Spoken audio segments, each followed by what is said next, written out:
Okay, start करते हैं। नया टॉपिक है गारंटी ऑफ प्रॉफिट। इसको डायरेक्ट इलस्ट्रेशन से देखते हैं। इलस्ट्रेशंस में मैं चीजें और समझाते जाऊंगा और एट लास्ट इसको पूरा सम अप कर देंगे। 2 पॉइंट्स हैं इसमें, पॉइंट ए और पॉइंट बी। 2 पार्ट्स हैं। 2 पार्ट में एक तरफ फर्म पार्टनर को गारंटी देता है और एक तरफ पार्टनर फर्म को गारंटी दे रहा है। Is it clear? 2 अलग अलग केसेस हैं और अलग अलग ही पूछे जाते हैं।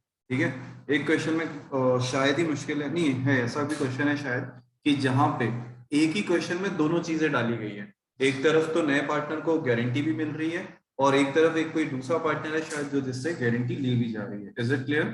हम देखेंगे उस क्वेश्चन को भी, बट स्टार्ट करते हैं इलस्ट्रेशन नंबर 52 पेज नंबर 2.65। चल एक बार क्वेश्चन पढ़ लेते हैं क्या दिया है और फिर उसके आगे इसको करने ट्राई करते हैं कैसे करना होता है। P and Q were partners in a firm sharing profit in the ratio of 5:3। Ratio कितना दिया है? On 1st April 2014, they admitted R as a new partner for 1/8 share in the profit with a guaranteed profit of rupees 75,000। Firm ने यहाँ पे guarantee ली है कि are को, नहीं फर्म ने नहीं, अभी हमें किसी ने कुछ बताया है क्या किसने गारंटी ली है? नहीं, सॉरी यहाँ पे अभी किसी कुछ भी नहीं बताया कि किसने गारंटी ली है। सिर्फ इतना बोला है कि गारंटीड प्रॉफिट कितना मिलना चाहिए उसको, 75,000। Okay, the new profit sharing ratio P Q will remain same. Q को, पी और क्यू का जो प्रॉफिट शेयरिंग रेशियो होगा वो सेम रहेगा, but they agreed to bear any deficiency और on account of guarantee to R in the ratio of 3:2। एक बात बताओ, पार्टनर थे भी कितने, कौन कौन से? पी और क्यू। उनका रेशियो कितना था? 5:3।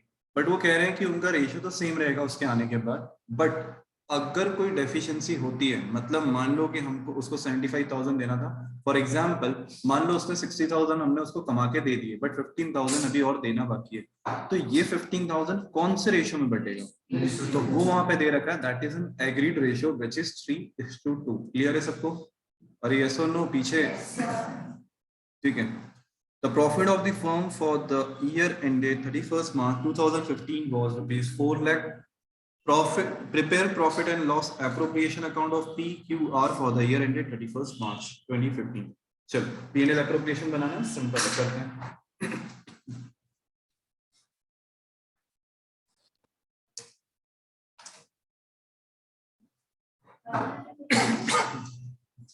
क्या हो गया?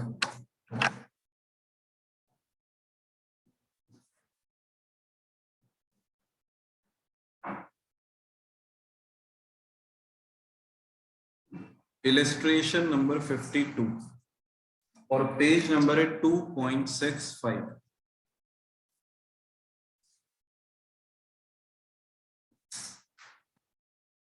P&L एप्रोप्रिएशन अकाउंट का फॉर्मेट बना लो जल्दी से सब जने।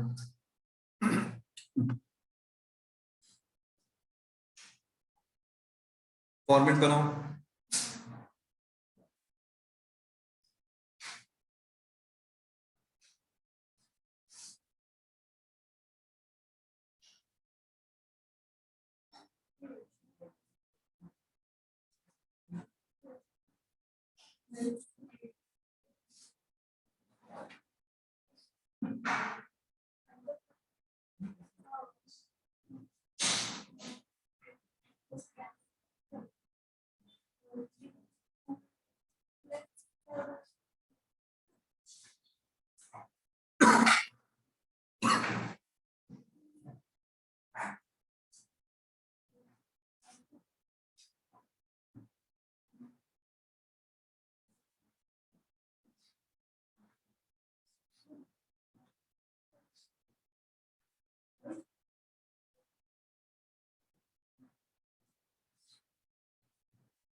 चलो बताओ कैसे करोगे?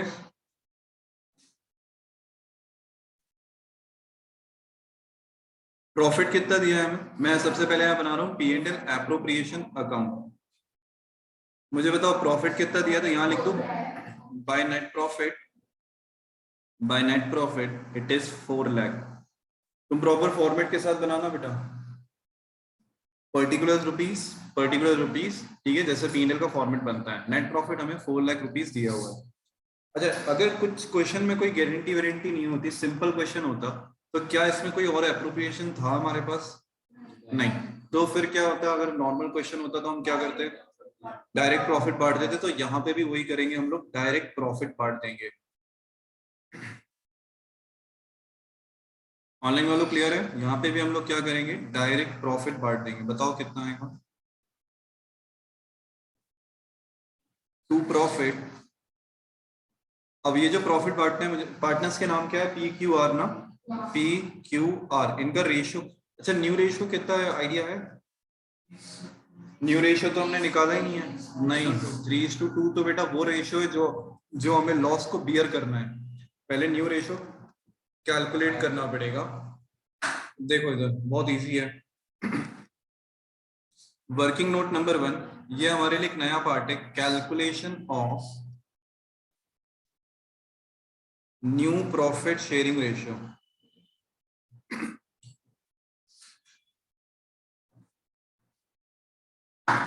Calculation of new profit sharing ratio. अब देखो इधर, यहां पे मैं लिख रहा हूं, पॉइंट समझ से आना, पहले देख लो फिर करना। Let the total share of firm be 1। मैं एक मान लेता हूं बेटा, पूरे 1 का जो टोटल शेयर है हमारा, सॉरी पूरे फर्म का जो टोटल शेयर है वो कितना है हमारे पास? 1। उसमें से हम जब आर को एडमिट कर रहे हैं, नया पार्टनर आर ही है ना, ठीक है, तो शेयर ऑफ आर कितना है बेटा? Share of R is equal to 1/8 of, मतलब 1/8 ऑफ फर्म, ठीक है, 1/8 उसका शेयर है, उसको 1/8 चाहिए। एक बात समझो, जैसे फॉर एग्जांपल मान लो एक रोटी है हमारे पास, ठीक है भाई, घर में 4 लोग हैं। अगर मैं इसको 4 हिस्सों में डिवाइड कर दूं, मेरी बात ध्यान से सुनना, एक काम करते हैं, घर में अभी 3 लोग हैं। घर में अगर घर में अभी कितने लोग हैं हमारे पास? 3 लोग हैं, ठीक है।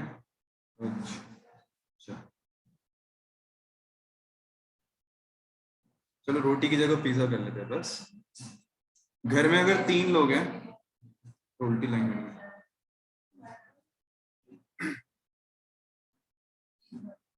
मैंने क्या करा यहाँ पे, ए बी सी, ठीक है, 3 लोग हैं, 3 लोगों के हिस्से निकाल लिए और इक्वल हिस्सा निकाला है। तो अगर इक्वल हिस्सा निकाला है सबका पिज्जा में, तो एक बात बताओ, क्या सबको 33.33% ही आएगा? है ना, यही जाएगा 100% में से अगर हम बोलते हैं। अब फॉर एग्जाम्पल मान लो एक मेहमान आ जाता है डी, अनवांटेड मेहमान, अगर डी आ गया, वो भी अब देना तो उसको भी इक्वल हिस्सा पड़ेगा, है ना। ऐसा तो नहीं कर सकते उसकी थाली में कम या अपनी थाली में कम, पिज्जा की बात है, ठंडा हो जाएगा ना तब तक। घर में ओवन नहीं है, नहीं वो मजा नहीं आता बात में गर्म करने, ठीक है। तो ए बी सी, 3 लोग, 3 फ्रेंड्स समझ लो, जो भी समझ लो, 3 लोग हैं भाई, डिवाइड कर रहे थे, खा भी रहे थे। एक अनवांटेड फ्रेंड आ जाता है ना कभी कभार, हम रास्ते में भी मिल जाता है ना। ऐसा होता है कि हम लोग बैठे हैं कहीं और एक अनवांटेड फ्रेंड आ गया तो उसको बिठाना पड़ जाता है। तो मुझे एक बात बताओ बेटा, बातें नहीं, मुझे एक बात बताओ, जब इक्वल करोगे तो ए बी सी तीनों के हिस्से कम हो जाएंगे, है ना। और इसमें से एक हिस्सा हमें किसको देना पड़ेगा? तो पहले जो तीनों को जो पहले 33 था, अब वो कितना हो जाएगा? 25, 25 और 25। तो सीधा सा फंडा है कि अगर कोई नया पार्टनर एडमिट हो रहा है और अगर उसको आप कोई पर्टिकुलर शेयर दे रहे हो, तो उतना शेयर हटा दो, बाकी बचा किसको मिल जाएगा? पुराने पार्टनर्स को। तो देखो नए पार्टनर्स का हमारे पास कितना आ गया था? 1/8। तो अगर मैं रिमेनिंग शेयर की बात करूं, रिमेनिंग शेयर वो कितना बचेगा? तो 1 में से क्या माइनस कर दूंगा? 1/8 माइनस कर दूंगा, तो इट इज इक्वल टू 7/8। आ रहा है समझ में? ठीक है। मेरे पास पूरी एक थाली थी जिसमें से मैंने अभी तक कोई हिस्से, मतलब जो भी हिस्सा चल रहा होगा पी और क्यू का, जैसे उसमें दिया 5:3, भाई उनके बीच में 5:3 का हिस्सा चल रहा था, बट एक नए पार्टनर आने के कारण उनको एक हिस्सा किसको देना पड़ा? आर को। तो अब उन्हें कितना मिलेगा? तो बाकी बचे जो 7 हिस्से हैं वो किसके हो जाएंगे? रिमेनिंग शेयर, रिमेनिंग पार्टनर्स के। अब रिमेनिंग पार्टनर्स को कितना मिलेगा? तो रिमेनिंग पार्टनर्स के नाम बताओगे मुझे, पी और क्यू। तो बेटा पी और क्यू को उनका शेयर उन्हीं के रेशियो में मिलेगा 7/8 का 5 बाय कितना है उनका रेशियो 5:3 है ना 5/8 और 3/8 बताओ कितना हो जाएगा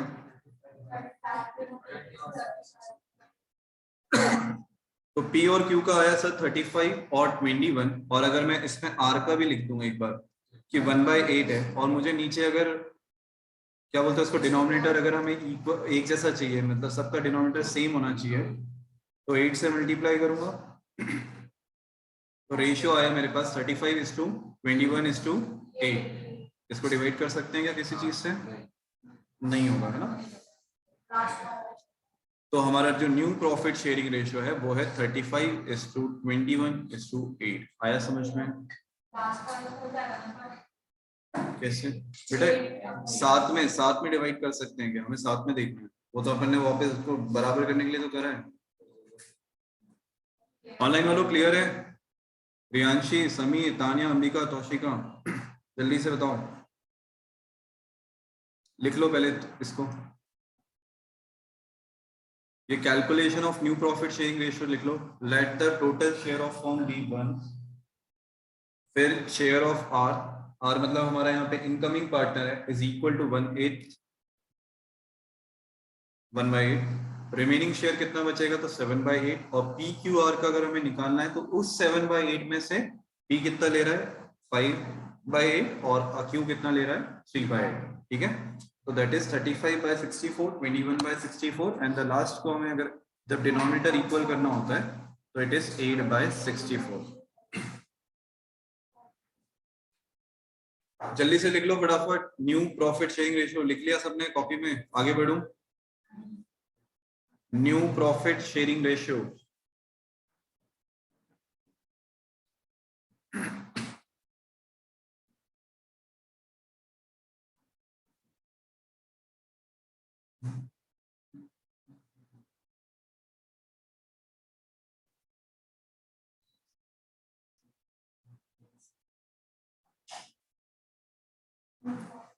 चलो आगे बढ़े हम हो गया यहां तक सबका लिख लिया सबने टोटल शेयर 1 है share of R 1/8 remaining share 7/8 P Q R का नया रेशियो लिख लिया आगे बढ़ू जल्दी से बताओ यार ठीक है अब न्यू प्रॉफिट शेयरिंग रेशियो हमारे पास आ चुका है वो कितना है 35:21:8 ये मैं अपनी अभी यहाँ पे सिर्फ अंडरस्टैंडिंग के लिए लिख रहा हूँ तुम्हें लिखने की जरूरत नहीं है अब 4 लाख को 35:21:8 में बांटो तो कैसे बांटेंगे बहुत सिंपल है सबसे पहले 4 लाख को डिवाइड करो कितने से 64 से और जो भी आंसर आता है उसको multiply by 35 multiply by 21 and multiply by 8 बताओ फाइनल आंसर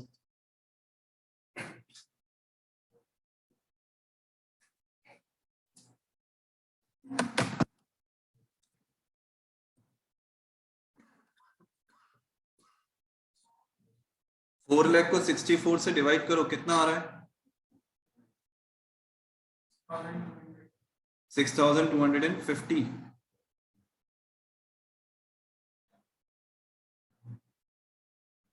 ओके 6250 को मल्टीप्लाई बाय 30 कितना हो जाएगा 35 सॉरी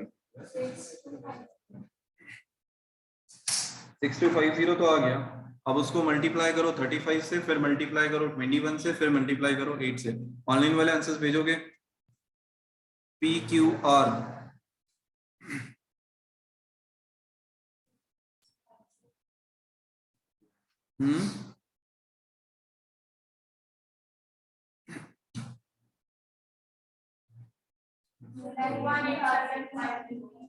सर ये आ रहा है 218750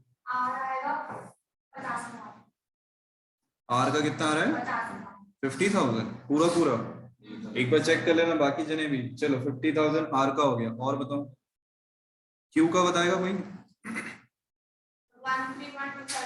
131250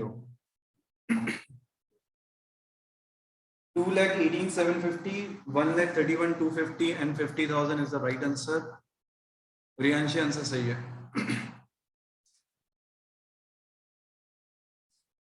चलो अब एक बात बताओ लिख लिया सबने पी का कितना 218750, क्यू का 131250 और आर का कितना 50,000। अब मेरा सिंपल क्वेश्चन, आर को मिनिमम कितना देना था सर? आर को जो मिनिमम देना था वो देना था हमें 75,000 और उसको मिल कितना रहा है, तो और कितना देना पड़ेगा 25,000 उसको देना पड़ेगा। तो 25,000 मैंने आर के इसमें ऐड कर दूं, चलेगा? और ये 25,000 किससे लूंगा मैं? पी और क्यू से। 5:3 के रेशियो में, 5:3 के रेशियो में पक्का, 3:2 के रेशियो में। कौन से रेशियो में लूंगा मैं इनसे? 3:2 के रेशियो में। तो ये 25,000 को 3:2 के रेशियो में बांटो तो कितना हो जाता है? ये 15,000 एंड 10,000। ठीक है, यहाँ पे मैंने 25,000 ऐड करा है आर के इसमें, क्योंकि उसका मिनिमम देना था हमें कितना 75। Am I right? और अगर मैं पी और क्यू की बात करूं तो पी और क्यू से मैंने कितना लेना है? तो पी से लेना है -15,000, मतलब 15,000, और क्यू से कितना लेना है 10,000। फाइनल आंसर्स क्या आ जाएंगे बेटा? पी का आ रहा है 2,03,750, एक बार चेक कर लो। क्यू का आ रहा है 1,21,250 और आर का है 75,000। This is your final answer.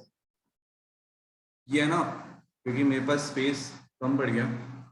ये तुम्हारा ना एक लाइन आती है ना जो हमारी, उसके अंदर आना चाहिए सारा कैलकुलेशन, और प्रॉफिट का फिगर बाहर आना चाहिए 4 लाख रुपीज।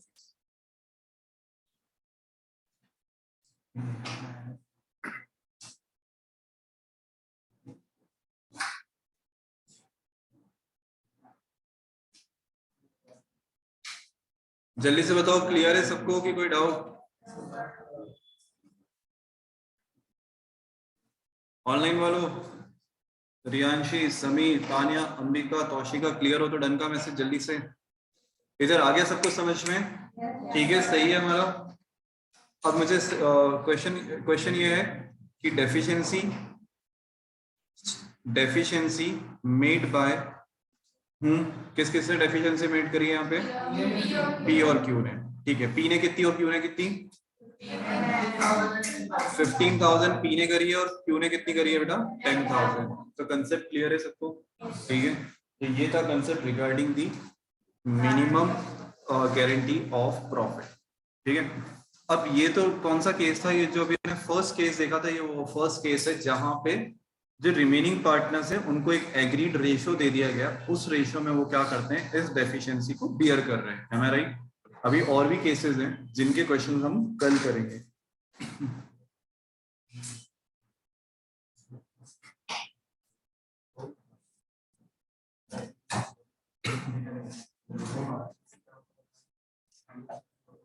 ठीक है, तो अभी तक के लिए इनके लिए इतना ही। आज कोई होमवर्क नहीं है, जो पुराने क्वेश्चन है उन्हीं को कंप्लीट करना है। होमवर्क कल मिलेगा ज्यादा।